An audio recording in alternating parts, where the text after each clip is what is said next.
Oke, good listener 92,9 FM Mix Radio, tiba-tiba Anmes Kamaleng. Dan mengawali perjumpaan kita di Radio Talk kita pagi hari ini. Tapi ini nggak tiba-tiba ya, sebelumnya juga sudah kita informasikan bahwa hari ini kembali kita akan kedatangan tamu spesial dari DPRD Kota Cimahi. Dan kita akan kembali ngobrol dengan salah satu wakil rakyat kita di DPRD Kota Cimahi dan telah berkenan hadir di studio. Terima kasih Bapak Haji Edi Kanedi SEMMPD di pagi hari ini. Wilujeng enjing Bapak. Enjing Sehat-sehat Pak. Alhamdulillah baik. Ya. Dan sepertinya akhir tahun ini jadi momentum khusus ya, terutama menjelang pergantian tahun di mana para wakil rakyat juga sedang disibukkan dengan berbagai aktivitasnya ya Pak. Betul, iya. Berjalan terus ya. Iya. Dan kemarin Hari Ayah Pak, selamat Hari Ayah juga untuk Bapak. Terima kasih. Iya ya, sebagai ayahnya Kota Cimahi juga nih Pak, salah satunya karena aspirasi kita seperti yang sudah kita ketahui, kita titipkan juga kepada para wakil rakyat yang ada di DPRD Kota Cimahi ya Pak. Betul. Nah ini kalau kita mungkin langsung ngobrol aja ya Pak di pagi hari ini. Dan ini juga ya untuk Anda juga good listeners, pendengarnya kita sebutnya good listeners ya Pak di pagi hari ini. Untuk Anda juga yang mungkin punya pertanyaan, mumpung Pak Edi berkenan hadir di studio pagi hari ini, silakan sampaikan di 0851280929. Oke, dan mungkin seperti kita tahu ya Pak, yang namanya Kota Cimahi ini kota yang kecil tapi campernik ya Pak. Dan juga tentunya merupakan kota yang cukup dinamis dengan berbagai dinamika yang terjadi di masyarakatnya sehari-hari. Nah, kalau dari pandangan DPRD sendiri, karena Bapak sebagai Wakil Ketua DPRD Kota Cimahi, ini isu-isu apa sih Pak yang saat ini sedang muncul dan juga mungkin cukup mendesak untuk segera ditindaklanjuti Pak? Iya. Assalamualaikum warahmatullahi wabarakatuh. Waalaikumsalam. Selamat pagi para pemirsa 92,9 FM Mix Radio. Sumohon. Alhamdulillah saya ada lagi mengudara nih. Sudah ditunggu-tunggu Pak. Ditunggu-tunggu ya. Alhamdulillah sesuai dengan pertanyaan yang disampaikan. Tentunya permasalahan yang mencuat lebih ke depan dalam kondisi sekarang ini, yaitu kalau dalam kacamata saya atau kami dari DPRD Kota Cimahi melihatnya bahwa masalah yang betul-betul krusial di tahun sekarang ini, yang pertama masalah persampahan. Sampah ya? Iya. Yang kedua mungkin masalah pengangguran. Ya. Yang ketiga ngefeknya kepada kemiskinan. Iya betul.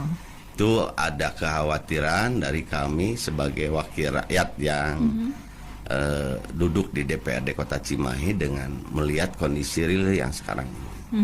Apalagi dengan kondisi sekarang ini, Teh Arin, perlu diketahui kami DPRD Kota Cimahi untuk proyeksi ke depan ada beberapa pemangkasan anggaran, sehingga untuk mengatasi hal-hal dimaksud itu akan menjadi berat. Ya, itu poinnya mungkin yang dianggap prioritas dalam kondisi sekarang. Kalau masalah pendidikan, masalah kesehatan. Kalau pendidikan insya Allah lah untuk Cimahi berjalan baik dan lancar. Kesehatan juga walaupun memang masih ada yang masih kurang terlayani dengan optimal, betul. Karena dengan keterbatasan tentunya itu juga sudah masuk dalam kategori memadai. Kalau untuk tingkatan puas dan tidak puas mah relatif. Relatif, betul Pak. Iya. Karena ini masing-masing punya cara pandang dari kacamatanya masing-masing ya. Betul, jadi puas dan tidak puas ini relatif, betul Pak. Nah ini kalau tadi Bapak sebutkan ada 3 hal yang menjadi isu-isu yang mendesak ya di saat ini. Yang pertama ada masalah sampah, kemudian pengangguran dan kemiskinan. Nah ini kalau dari masalah sampah nih Pak, mungkin seperti biasa ya, DPRD sebagai wakil rakyat ini bermitra dengan eksekutif ya, bermitra dengan pemerintah Kota Cimahi dengan dinas terkait. Nah, ini untuk pengelolaan sampah di Kota Cimahi ini sendiri mungkin bagaimana langkah konkret yang sudah dilakukan oleh DPRD bermitra dengan dinas terkait, Pak? Baik, Teh Arin, pemirsa FM 92,9 Radio Mik ya. Iya, betul. Jadi sebetulnya kami juga dalam rapat-rapat ataupun pembahasan melalui rapat anggaran, rapat lainnya, rapat kinerja, rapat kerja. Itu titik permasalahannya sudah ketemu. Namun untuk menggapai permasalahan itu juga tidak semudah apa yang menjadi pemikiran kita bersama. Di antaranya contoh, kalau pemerintah memang kami pemerintahan ya, kalau kami ya, pemerintahan bareng-bareng dengan eksekutif sudah memberikan edukasi kepada masyarakat. Di antaranya pemilahan sampah. Pilah sampah ya. Karena pilah sampah itu tentunya ada hasil akhir dari pemilahan yang organik dan anorganik. Anorganik bisa diberdayakan, apalagi yang organik untuk pupuk. Langkah itu baru di kita itu baru ke arah punya keinginan, wacana. Iya, keinginan lah, wacana betul juga sepakat. Tapi mohon maklum dengan kondisi yang sekarang juga nyambung dengan pemerintahan Gubernur Jawa Barat. Iya betul. Ini permasalahan sampah di samping tadi udah dilakukan pemilahan, udah diberikan edukasi terus sarana-sarana pengangkutannya juga disediakan.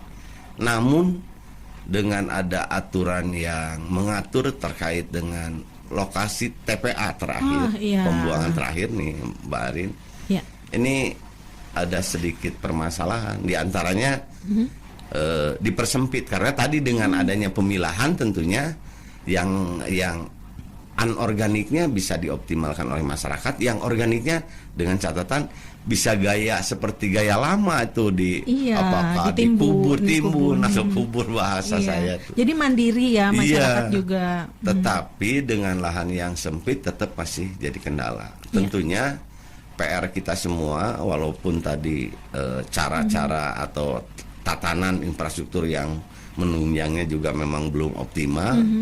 Ya kembali lagi pemerintahan kota juga terbatas dengan kemampuan yang ada, dengan anggaran yang sangat terbatas, sehingga pengangkutan untuk biaya pengiriman ke lokasi TPA, termasuk di sananya juga ngitung lagi kaitan dengan pengolahan yang di sana harus ada biaya lagi. Betul. Ya akhirnya terbatas, akhirnya berkurang. Nah makanya di sudut-sudut kota, di sudut-sudut wilayah Teh Arin punten sekarang ini sampah numpuk.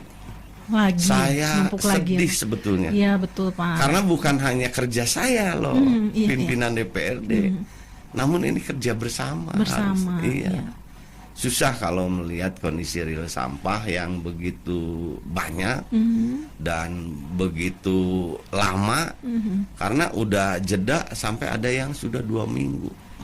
Tidak terangkut. Tidak terangkut. Karena ya volume yang bisa diangkut ke sana sekitar tadinya 27 rit, dari total seharusnya kuota kebutuhan di kita itu 42. Berarti tertunda sekian. Iya, betul. Dan tertunda akhirnya menumpuk. Nah, maksud saya, yuk kita bersama-sama terkait dengan permasalahan ini, baik pemerintah kota, pemerintah provinsi yang memfasilitasi kerjasama daerah tuh, Bu, Mbak, antara kabupaten dan kota, contoh KBB, Kabupaten Bandung, Kota Cimahi, Kota Bandung, Bandung Raya lah. Iya. Jatuhnya pembuangannya kan di Sarimukti. Iya, kita masih mengandalkan Sarimukti ya, Pak? Iya, mengandalkan. Iya. Nah, kalau umpamanya pemerintah yang terlalu ketat membatasi juga, ya yang jadi korban kan masyarakatnya sendiri ya. Nah, itu seperti itu. Mangga, tapi yang poinnya terkait dengan hal-hal yang tadi, sebetulnya langkah pemerintah udah dalam koridor yang benar. Ya. Tapi koridor yang benar itu dalam mengurusi sampah dari masyarakat. Ya. Nah, ini yang ke titik akhir. Tadi ada penyampaian dari saya bahwa keterbatasan anggaran termasuk jadi kendala. Ya, berarti angkutan yang harusnya ke sana. Betul. Termasuk juga mungkin mesin-mesin yang kalau nggak salah, kalau di daerah saya ya Pak, di Cimahi Selatan, itu sudah di drop mesin untuk menghancurkan sampah anorganik ya, atau residu ya. Betul. Nah, ini kan mesinnya itu wah, harganya luar biasa ya. Jadi mungkin tidak semua daerah sudah mendapatkan mesin tersebut. Betul. Kemudian juga ya diharapkan masyarakat sebisa mungkin bersama-sama dengan pemerintahan untuk juga mandiri mengolah sampah, terutama sampah organik ya. Kalau bisa nggak keluar ya dari daerahnya, sudah diolah sendiri. Nah, itu kalau masalah sampah. Nah, ini selain itu masalah pengangguran yang seperti Bapak katakan tadi, berefek atau berdampak langsung tidak langsung terhadap kemiskinan ya Pak. Ini kalau tidak salah menurut data dari BPS ya, pengangguran di Kota Cimahi ini salah satu yang tertinggi di Jawa Barat. Betul, ya Pak. Makanya saya masukin poin itu. Iya, betul. Nah, ini dengan kalau tidak salah mencapai hampir 9% ya di Kota Cimahi, 8,9 sekian persen. Sementara Jawa Barat sendiri secara rata-rata masih di tingkat 7%. Nah, ini kalau dari DPRD sendiri khusus untuk masalah pengangguran, apakah seperti masalah sampah juga bekerja sama dengan pemerintahan atau pemerintahan ini DPRD bersama eksekutif ini punya langkah konkret yang sudah dilakukan Pak untuk mengatasi pengangguran ini? Iya. Kalau pengangguran Teh Arin, jadi itu kan diawali dari dampak lesunya ekonomi di bidang baik bidang-bidang tekstil, bidang kaitan dengan infrastruktur yang proyeknya datang dari pusat. Betul. Karena memang di tahun 2025 ini pembangunan infrastruktur untuk wilayah di wilayah sendiri tidak berjalan. Artinya para pekerja yang di bidang konstruksi jelas kosong.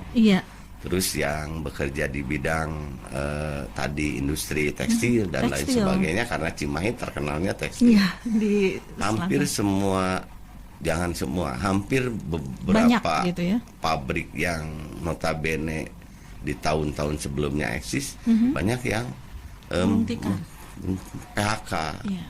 PHK yang dalam kategori ya beberapa karyawannya dari satu pabrik di PHK, otomatis berdayanya masyarakat Cimahi berkurang. Nah, kalau kesenjangan atau kalau kejadian ini terus berlarut-larut dan akhirnya membuat tidak berdaya, tidak punya penghasilan, ya itu yang disebut nantinya muncul kemiskinan. Berdampak. Tanggung jawab pemerintah juga. Akhirnya. Nah, kalau yang terjadi sekarang dengan kemiskinan yang ada, penyebabnya diantaranya seperti yang tadi, bahwa PHK besar-besaran di beberapa pabrik, terus job untuk pekerjaan job fair yang memang tersedia juga semakin sempit. Bahkan mungkin kalau ke depan, kalau kualitas tenaga kerja yang ada masih tidak punya skill yang berlebih, kita tidak bisa berkompetisi lebih jauh. Betul. Nah, ini mungkin pemerintah Kota Cimahi melalui Dinas Tenaga Kerja ya, Pak, sudah juga membuat, apakah sudah diperbanyak atau sudah dibuat kayak pelatihan-pelatihan seperti Bapak sebutkan? Kalau skillnya nggak ada, kita nggak bisa bersaing ya, Pak. Nah, ini apakah sudah mungkin diprakarsai juga oleh DPRD Kota Cimahi untuk membuat pelatihan mungkin untuk masyarakat untuk meningkatkan skillnya? Iya, itu udah berjalan dan rutin. Betul. Cuman kan dengan sumber daya manusia yang ada tidak mempunyai skill dasar dari pendidikan nih. Iya, betul. Kan banyaknya masih SMP, SMA gitu. Tapi kalau yang sudah menempuh pendidikan jenjang S1, lapangan kerjanya tidak melulu ada di wilayah kota, melainkan bisa keluar lintas, keluar provinsi kemana. Yang memang memilih untuk bahasanya apakah mengadu nasib ataukah mencari keuntungan. Yang jelas jobnya di luar masih banyak terbuka. Tidak selalu harus di sini ya, di Cimahi. Nah, sedangkan yang ada di kita karena banyaknya mantan pabrik, ya kemampuan itunya di bawah, artinya di bawah standar untuk kategori yang tadi yang saya bilang harus pendidikan S1 atau karena kalau yang tidak ke arah profesional, mending kalau SLA yang datangnya dari SMK, punya skill, jarang yang dari SMK. Pendidikan tingkat menengah tapi sudah punya skill, karena keahliannya sudah dijuruskan, barangkali itu. Ini mungkin berhubungan juga dengan salah satu pertanyaan ya yang sudah masuk, boleh ya Pak? Boleh, dengan pertanyaan ini dari Pak Didin katanya Pak ya. Di pagi hari ini Pak Didin ingin menanyakan, selamat pagi Bapak Dewan katanya. Pagi Pak Didin. Iya. Saya ingin menanyakan mengenai kesempatan kerja bagi yang berusia lebih dari 56 tahun atau di usia pensiun, karena ternyata mungkin masih banyak yang membutuhkan juga ya pekerjaan. Mengingat saat ini sangat kecil masyarakat di usia tersebut yang punya uang pensiun bulanan katanya. Karena sistem pensiun yang tidak seperti zaman dulu dan juga kesempatan kerjanya agak sulit nih Pak katanya di usia tersebut. Nah, apakah hal ini jadi perhatian dari DPRD sebagai wakil rakyat dan mungkin ada solusi yang bisa merupakan ide-ide mungkin atau yang nanti akan dilaksanakan oleh pemerintahan Kota Cimahi? Iya, terima kasih Teh Arin. Pak Didin, kalau pertanyaan seperti itu sebetulnya saya juga berat menjawabnya karena sebetulnya di usia segitu itu kan udah masa pensiun ya. Bahkan kalau dulu itu di usia 55 naik ke 56, 57, sekarang 58 di aturannya. Nah, jadi sebetulnya untuk seusia Bapak dalam kondisi real sekarang ya tetap pemerintah juga menjadi bagian yang turut memperhatikan, tapi kalau dibilang jobnya untuk yang usia segitu sangat sulit. Yang jelas kita memang harus mempersiapkan dari sejauh mungkin dari seusia yang produktifnya, sehingga di masa pensiun itu menyiapkannya untuk pekerjaan mengisi kekosongan karena di usia segitu kan tenaganya juga sudah berkurang. Betul. Nah, terus pemerintah atau pemerintahan Kota Cimahi sulit untuk menyediakan itu karena yang ada saja di Dinas Tenaga Kerja job fair yang tersedia, job fair ya. Biasanya bukan di usia-usia yang sudah relatif tua lah, kalau dibilang 56 itu sudah tua. Tentunya mencari silaturahmi yang baik dengan para pengusaha, siapa tahu bisa dikaryakan atau bisa ada job yang memang bisa ditempati oleh sekelas Bapak. Maaf kalau saya memberikan jawabannya kurang memuaskan. Iya. Begitulah Teh Arin. Ya. Karena seperti yang Bapak katakan tadi, relatif Pak, puas nggak puas mah gitu ya. Iya. Nah ini mudah-mudahan bisa cukup menjawab ya untuk Pak Didin.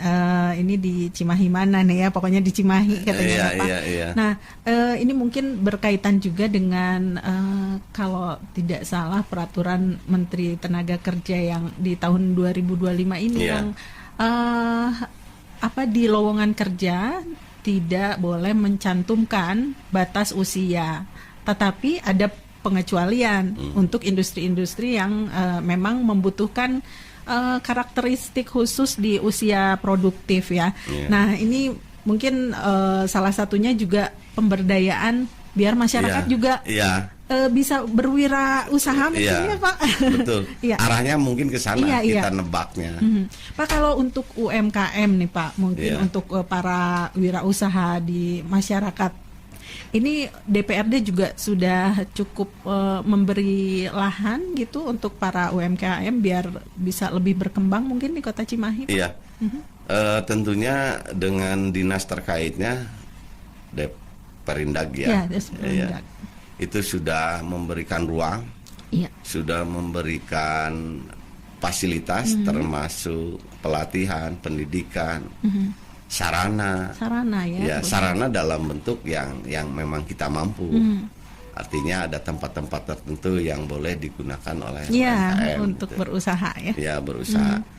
Namun UMKM dipandang oleh kami yang ada di Kota Cimahi masih yang belum terakses dengan digitalisasi. Iya, karena apa? Kalau UMKM yang hanya memajang atau memberikan penawaran produksinya atau hasilnya di sekitar kita terbatas. Pembelinya jadi pembelinya terbatas, hanya itu aja, tidak akan meningkat. Menyangkut ini juga pelatihan ya Pak. Pelatihan usaha digital digitalnya justru yang pelatihannya. Betul. Kalau memang sampai sekarang belum ada hasil nyata yang dirasakan, ya tentunya harus tetap dipush, dimaksimalkan sehingga nantinya kalau kebutuhan yang justru disampaikan melalui digital itu, karena di luar sana banyak, artinya digital itu tidak memandang wilayah Jawa Barat, wilayah Sumatera, bahkan keluar kan. Jadi persaingannya udah dari mana-mana ya udah Pak. Disebut ekonomi global itu seperti itu. Betul. Persaingannya udah nggak ada batas wilayah ya. Sehingga bagi yang sekarang sukses tuh rata-rata bisnisnya bukan punya toko, tapi punya istilahnya jalur penjualan yang melalui online. Networking ya Pak. Iya betul. Saya ada beberapa tetangga yang jualan pakaian. Itu ternyata lebih memilih dia melalui networking dan digital itu. Malah keluar banyak yang keluar. Nah tentunya bagian kewajiban kita juga terus-terusan mengajak kepada para UMKM dengan pelaksanaan yang sekarang ini UMKM kita belum optimal lah untuk bisa bersaing dengan wilayah-wilayah lain, karena kalau hanya mengandalkan konsumennya untuk wilayah Cimahi saja, ya akan bergerombol di situ-situ saja. Jadi antara aja ya, Pak. Konsumen atau produsen yang satu sebagai UMKM, pembelinya ya tetangganya atau sebelahnya. Kalau nggak ada inovasi seperti itu. Inovasi betul Pak. Nah ini mungkin jadi tantangan juga untuk kita warga Kota Cimahi untuk selalu meningkatkan skill, kemampuan, kemudian juga berinovasi seperti yang tadi Pak disebutkan ya. Oke, nanti kita akan ngobrol lebih banyak, dan ini juga ada beberapa pertanyaan yang sudah masuk di 085 161 28 0929. Nanti akan kita bahas di sesi berikutnya ya Pak. Baik, sebelumnya ya, kita simak yang satu ini. Jangan kemana-mana, tetap di 92,9 FM Mix Radio. Oke, good listener, 92,9 FM Mix Radio masih di perbincangan kita, Radio Talk kita bersama DPRD Kota Cimahi, dan masih hadir di studio Bapak Haji Edi Kanedi SEMMPD sebagai Wakil Ketua DPRD Kota Cimahi di pagi hari ini. Pak, kita lanjut ya ngobrolnya. Nah, Pak, ini kalau untuk masalah kemacetan Pak di Kota Cimahi, memang di beberapa tempat sepertinya nggak lagi hujan, nggak lagi banjir juga macet gitu ya, cukup macet. Nah ini kalau dari DPRD sendiri untuk mengatasi masalah kemacetan gimana Pak solusi yang ditawarkan? Ya baik, para pemirsa FM 92,9 MIG radio yang kita cintai, pada pagi hari ini terkait dengan apa yang menjadi permasalahan di Kota Cimahi, termasuk kemacetan di suasana hujan ataupun di suasana tidak hujan, sama saja karena memang yang sebetulnya volume kendaraan yang terus meningkat. Yang pertama itu. Yang kedua juga badan jalan yang memang terganggu oleh para pengusaha, pengusaha kecil maksudnya, yang pedagang, sama yang tidak tertibnya parkir. Betul. Jadi itu diantaranya yang membuat jalan jadi makin macet, jalanan jadi tersendat.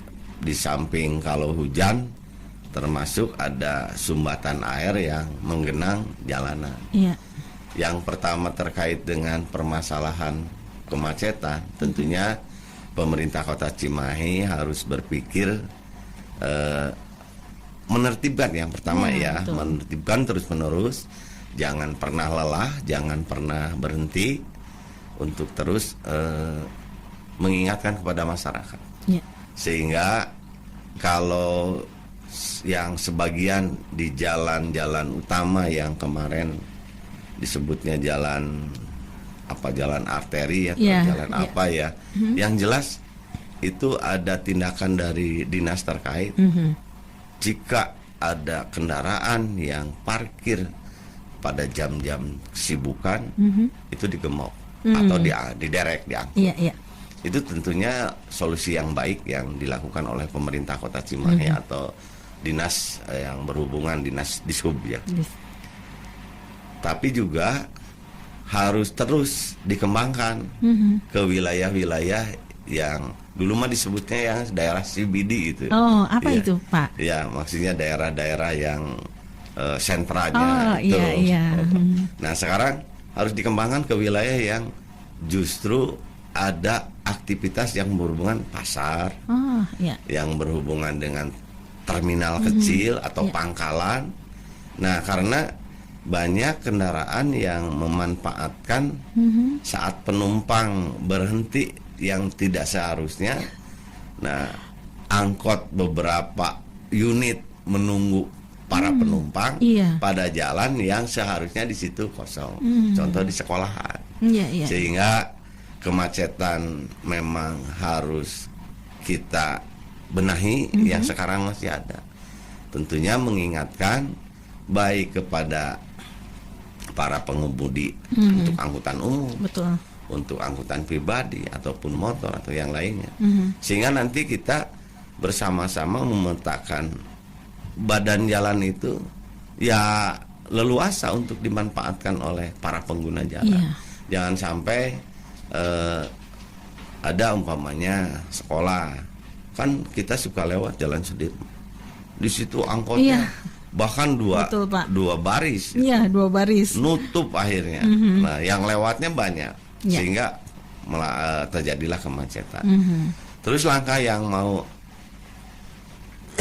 dilakukan oleh pemerintah tentunya seperti yang kemarin pernah diwacanakan oleh Pak Wali Kota, juga kami di DPRD ingin membangun underpass kembali, atau flyover tapi yang kemarin disetujuinya malah ke underpass. Tapi ya itu juga memang pemikiran kita untuk mengatasi. Karena dengan adanya jalur yang penyeberangan rel kereta api, biasanya sering terjadi kemacetan. Ya, betul. Itu mungkin solusinya. Tapi yang jelas kemacetan di kita di Cimahi berdampak kepada perjalanan kita terhambat. Iya, betul. Betul, Bu Arin ya. Iya, yang tadinya mau ke pasar antri, Pak. Kalau kalau kita biasanya cuma 10 menit gitu ya dari daerah selatan, ini jadi agak tersendat ya. Betul. Tapi alhamdulillah setelah adanya underpass yang ada di depan Rumah Sakit Dustira itu kemacetan udah mengurangi kemacetan. Iya, mengurangi ya, Pak. Terus bundaran Jati yang dengan posisi begitu kan udah mengurangi. Adanya bundaran lumayan ya Pak, mengurangi kemacetan. Nah ini ada pertanyaan juga yang masuk Pak, selain pertanyaan melalui 085161280929, ada yang ingin ngobrol langsung katanya Pak, ingin nyapa dengan Bapak langsung di pagi hari ini. Halo, selamat pagi. Selamat pagi Sampurasun. Rampes. Semua sarang saha deui ieu Pak, Bu. Sarang Ibu Neneng teh hari. Ibu Neneng, aduh terima kasih Bu Neneng untuk selalu menyimak ya Radio Talk kita, perbincangan kita. Dan mumpung pagi hari ini ada Pak Edi, Bu Neneng sebagai Wakil Ketua DPRD Kota Cimahi, mangga. Alhamdulillah. Sampurasun Pak Edi. Bu Neneng. Bade naros naon Bu Neneng? Aduh ini lareuwas. Bu Neneng teh bade naros teh sanes naros pangintennya ieu mah ketertarikan Bu Neneng terhadap permasalahan sampah, kemiskinan dan pengangguran. Aduh pemirsa yang setia. Menyimak ya tadi Pak Edi sudah di awal sudah Betul, karena menurut saya ini satu kesatuan loh Pak. Betul. Yang saya alami kebetulan di rumah itu kan memang sampah terbesar itu adanya di rumah tangga ya Pak. Tiap hari berbagai sampah ada. Alhamdulillah memang pemerintah Kota Cimahi sudah memberikan berbagai edukasi lah untuk pemilahan sampah. Ya, cuman mungkin karena kelanjutannya biasanya yang menjadi permasalahan, jadi tidak dipantau kelanjutannya seperti apa gitu. Nah kalau saya sekarang ini sampah itu kan dipilah. Nah sampah yang basahnya itu memang sengaja saya tampung untuk dijadikan kompos. Tetapi selebihnya itu kan untuk sampah-sampah basah itu biasanya suka jadi maggot ya Pak. Nah mungkin di sini bisa dijual lah ke mereka yang memang khusus budidaya maggot gitu, termasuk sampah basahnya juga. Nah sampah keringnya itu bisa dijual atau bisa dikreativitaskan lah oleh kita kalau kitanya kreatif, kalau tidak bisa dijual. Nah sebetulnya yang saya alami dari sampah basah menjadi kompos aja itu udah ada beberapa poin yang bisa saya ambil. Misalnya sayuran itu bisa kita tanam dengan hasil kompos yang kita bikin sendiri, sayuran, bawang itulah. Jadi sedikit banyak itu mengurangi pengeluaran kita sebagai ibu rumah tangga ya Pak. Nah, penghasilan hariannya itu sebetulnya bisa diperoleh dari hasil penjualan itu tadi. Apakah ada maggot, apakah kita menjual sampah basahnya ke mereka yang memang budidaya maggot, atau sampah keringnya bisa dijual ke pengepul. Itu loh Pak, mudah-mudahan apa yang saya sarankan karena lebih banyak ke pengalaman pribadi sebetulnya. Ini bisa memotivasi teman-teman yang lain, terutama ibu rumah tangga, karena penghasil terbesar itu adanya di ibu rumah tangga Pak. Jadi insya Allah kalau ini semua ibu rumah tangga melakukan ini, sampah juga bisa terkurangi dengan sendirinya. Income harian sekecil apapun bisa didapatkan. Sepakat. Mungkin di sini juga satu hal kalau boleh saya kasih masukan, kasih reward lah Pak untuk masyarakat yang sudah melakukan pemilahan dan pemilahan sama yang sudah benar-benar bisa bisa memanfaatkan sampah sekecil apapun di rumahnya. Itu mungkin Pak Edi. Hatur nuhun. Assalamualaikum. Ibu ulah ka angka. Oke, sakedap Bu Neneng. Kan ieu mah ngobrol diskusi abdi ge etang-etang nampi aspirasi ti ibu. Betul. Ya. Bu Neneng. Halo. Bu Neneng masih di situ kan? Bilih pingsan atau nguping suara Pak Edi meni halimpunya jantan Bu Neneng lah pingsan. Oh, abis itu terkesima. Bu Neneng kelingi di mana di Cimahina? Leuwih gajah, atanapi melong, atanapi naon deui. Abdi mah kaleresan di Cipageran Pak, abdi mah kaleresan perbatasan di KBB. Oh iya, perbatasan Cimahi dan KBB semua. Aduh, pemerhati FM ya. Itu saking kunyaah Pak ke warga Cimahi, katanya ngasih masukan-masukan ya tadi ya Pak. Iya. Bu Neneng sebelum ditutup ya. Ini mah kita ngobrol ya. Sejujurnya memang apa yang disampaikan Ibu benar adanya. Kalau konsep kepada masyarakat melakukan hal-hal yang sama seperti yang dilakukan Bu Neneng, tentunya akan banyak mengurangi sampah yang dibuang ke TPA. Yes. Aduh, sebentar. Enggak Pak? Iya. Nah ini mungkin Bu Neneng seperti tadi yang disampaikan katanya setuju semua nih Pak Edi buat yang terima kasih masukannya ya Pak ya, dan juga mungkin untuk warga Kota Cimahi bisa jadi keidean gitu ya seperti tadi untuk lebih mandiri dalam mengelola sampahnya. Mangga diteraskan Pak Edi. Bu Neneng itu bagian masukan yang memang bermanfaat buat kami. Dan tentunya nanti akan kami sampaikan untuk jadi inspirasi baru ya. Karena sejujurnya yang sudah dijalankan oleh kita baru melakukan pemilahan, nanti yang mengambil itu oleh kader. Dan mengenai pembuangan ataupun penggunaan lanjutan oleh kader dan bersama-sama para pengurus. Iya. Alhamdulillah. Iya, mangga Bu Neneng kita kasih kesempatan dulu Pak Edi buat minum dulu ya Bu. Mangga. Hatur nuhun. Iya, hatur nuhun Bu Neneng atas perhatiannya, dan mudah-mudahan juga mungkin bisa menjadi sekali lagi jadi inspirasi ya untuk warga Kota Cimahi dalam hal pemilahan sampah, kemudian juga pengolahannya secara mandiri. Nah, ini masih ada pertanyaan lain Pak yang mungkin bisa disampaikan. Ini dari yang pertama mungkin dari Ibu Tuti ya Pak. Ini katanya kalau masyarakat ingin menyampaikan aspirasi, ini bolehnya lewat mana sih yang paling mudah, kata Bu Tuti? Datang langsung boleh nggak Pak? Atau melalui surat, atau harus bersurat dulu? Atau ada media sosial yang disediakan oleh DPRD Kota Cimahi? Iya, terima kasih Bu Tuti atas pertanyaannya. Tentunya mengenai aspirasi yang mau disampaikan, kami sangat terbuka, mau melalui surat, mau melalui datang langsung, mau bisa melalui media sosial. Artinya ada bisa yang dihubungi beberapa kontak, ada juga yang tinggal ngunduh DPRD Kota Cimahi itu nantinya di Instagram ya?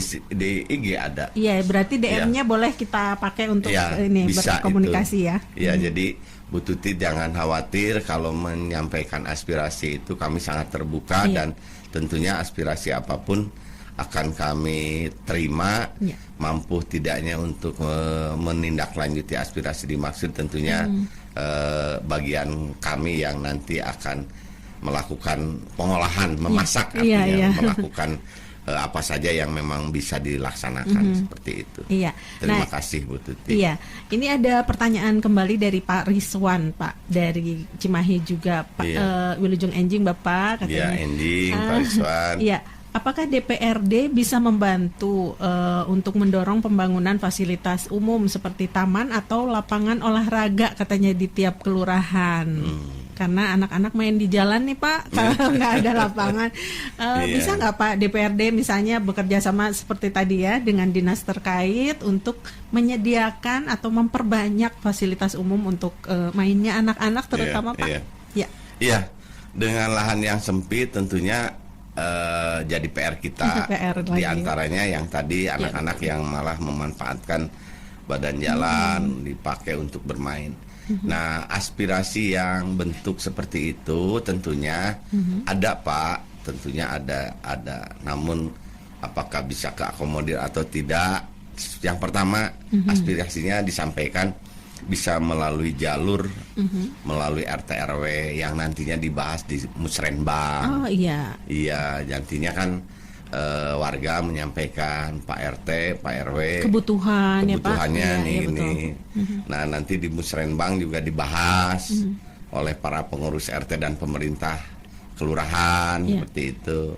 Ditindaklanjuti sampai ke kecamatan dan ke kota Cimahi, ke wali kota. Betul. Nah, ada jalur yang melalui anggota dewan. Bapak Pak siapa tadi tuh? Rizwan. Pak Rizwan ya. Pak Rizwan dekatnya dengan wilayah mana? Katakanlah di Padasuka. Ya, di situ ada perwakilan dewan yang datang dari PKS, datang dari Demokrat, datang dari Gerindra. Nah, sehingga Bapak bisa menyampaikan ada afiliasinya dengan siapa.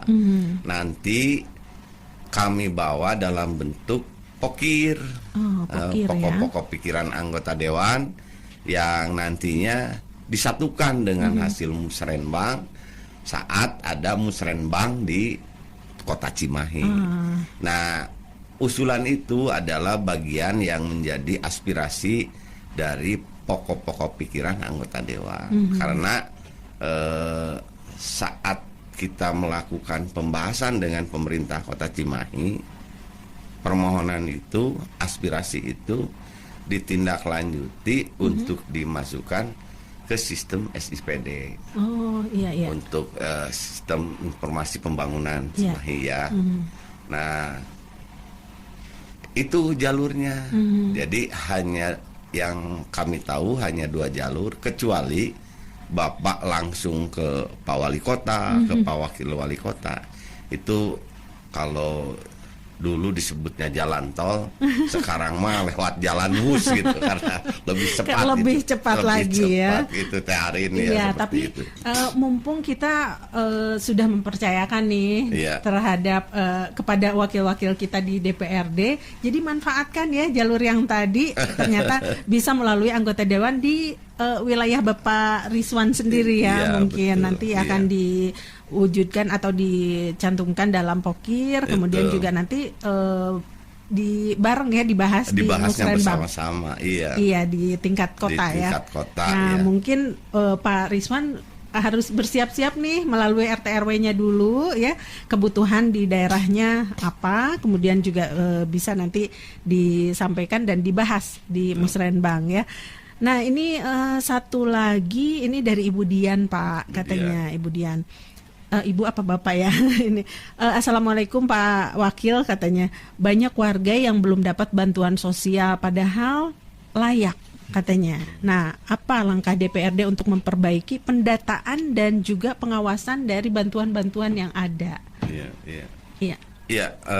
Kalau bantuan sosial itu sifatnya stimulan. Artinya tidak ada bantuan yang terus-menerus. Terus-terusan. Karena tujuannya mendongkrak atau mengangkat saat yang diberi stimulan dalam keadaan tidak berdaya. Nah kalau mengenai datanya ya, itu kan hasil data dari wilayah setempat, dari RT RW. Itu boleh nggak sih Pak DPRD mencampuri gitu ya dalam hal pendataan, kemudian juga database mungkin para penerima bantuan? Sebetulnya kalau mengontrol boleh. Tapi kalau melakukan tindakan itu tidak boleh.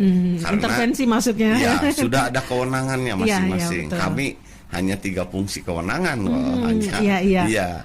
Jadi kalau kaitan dengan pendataan, tetapi kalau ibu merasa bahwa Bu Dian, ini kalau ibu ya, atau Bapak Pak Dian, karena kita nggak tahu, nah Dian itu bisa ada yang nama laki, ada yang itu Tearin. Jadi kalau nanti menyampaikan melalui anggota dewan, katakanlah karena ibu merasa berhak atau siapapun tetangga yang merasa berhak, tetapi tidak diakomodir.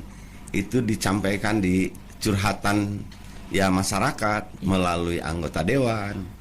Kenapa ini? Nah, kami setelah mendapatkan informasi tersebut ya mencocokkan. Kenapa penyebabnya? Karena justru yang ada DTKS di Kota Cimahi itu menurut kami dan catatan dinas sosial di tahun 2024 sampai dengan kondisi kemarin semester 2025 per semesternya itu 90.000 orang. 90.000 orang ya. Kategori DTKS karena akan berganti saat yang tadinya lemah bisa betul. Jadi kuat, bisa sudah berdaya atau gitu. Yang tadinya kuat malah jadi lemah. Iya. Sehingga data itu terus-terusan dinamis. Iya, dinamis betul. Dinamis. Nah, ini ya. Sehingga penerima bantuan juga kalau dalam catatan awal umpamanya mendapatkannya hanya A, B, C dan D, berikutnya belum tentu A, B, C dan D bisa X, Y, Z gitu, yang lainnya gitu. Sehingga untuk updating data kewenangannya tetap melalui RT RW setempat. Melalui pendataan termasuk BPS yang melakukan. Ada yang datang dari pusat. Iya, tapi biasanya toh pusat juga melibatkan pengurus setempat. Jadi sebetulnya dominannya lebih dominan pengurus setempat. Kalau masih ada hal-hal yang mengganjal terkait dengan data, katakanlah lu lagi yang dapat tuh Arin, ya memang itu harus kita cek betul-betul koreksi ya. Iya. Kalaupun memang Pak RT atau Pak RW atau BPS ya bisa kok dikoreksi. Oh iya. Nah, jangan khawatir ya. Mungkin kita bisa kasih masukan ya ke dinas terkait yang memang mengurusi masalah pendataan masyarakat yang dapat bantuan sosial itu ya. Nah, ini Pak kalau strategi Pak, mungkin DPRD juga punya strategi sendiri untuk bisa meningkatkan perekonomian di daerah dan juga menciptakan lapangan kerja. Apakah sudah ada Pak? Iya, sebetulnya kalau DPRD itu untuk mengarah seperti yang pertanyaan Mbak Arin ini menciptakan lapangan pekerjaan ya agak sulit.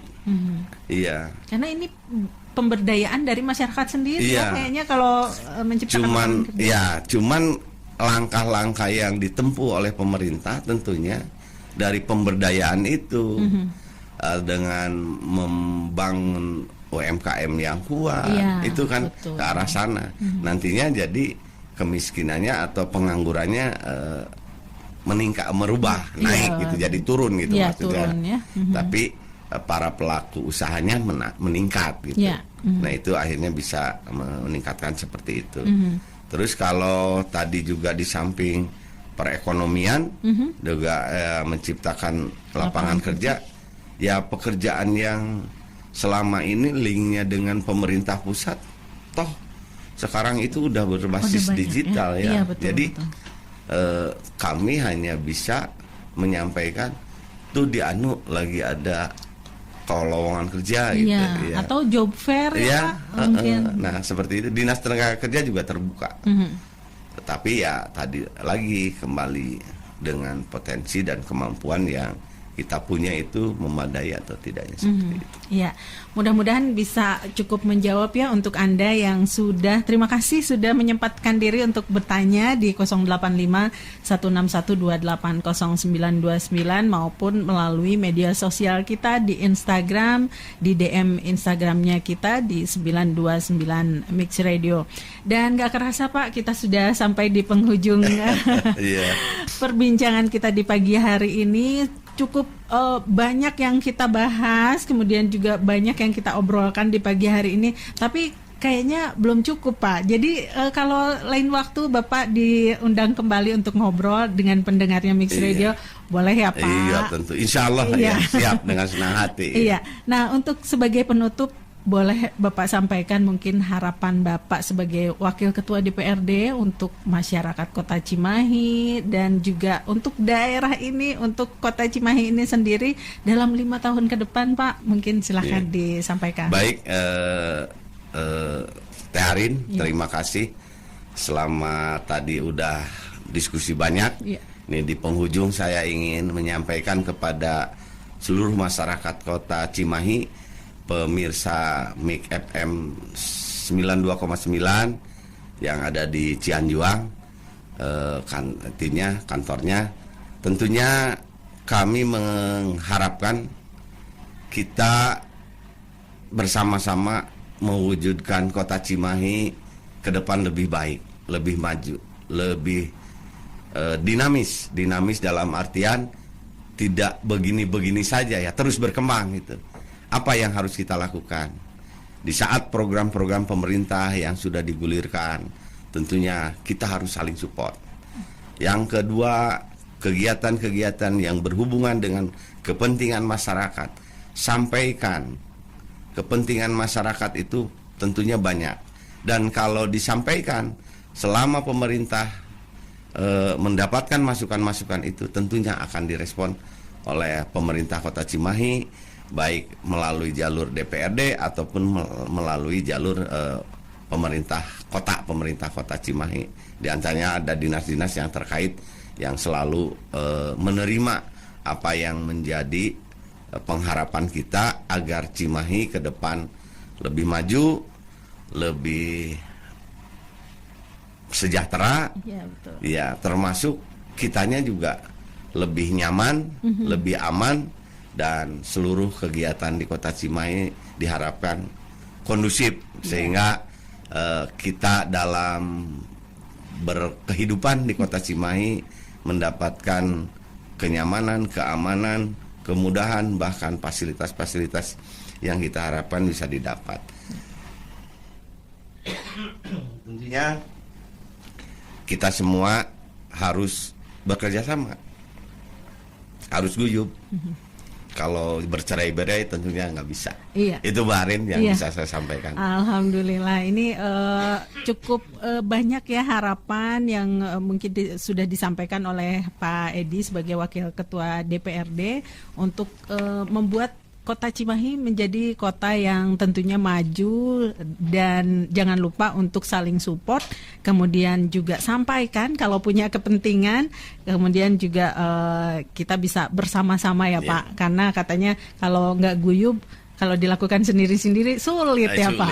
Iya betul. Kan sulit ya Mbak Arin. Iya, sekali lagi terima kasih atas kehadirannya di pagi hari ini Pak, di obrolan kita pagi hari ini di studionya Mix Radio, dan juga untuk kesempatan kali ini terima kasih juga untuk Anda yang sudah mengajukan pertanyaan-pertanyaan, dan sedikitnya sudah mudah-mudahan sudah puas ya, relatif puas dengan jawabannya. Dan untuk kesempatan kali ini saya Arin Gasmara pamit dan sampai jumpa.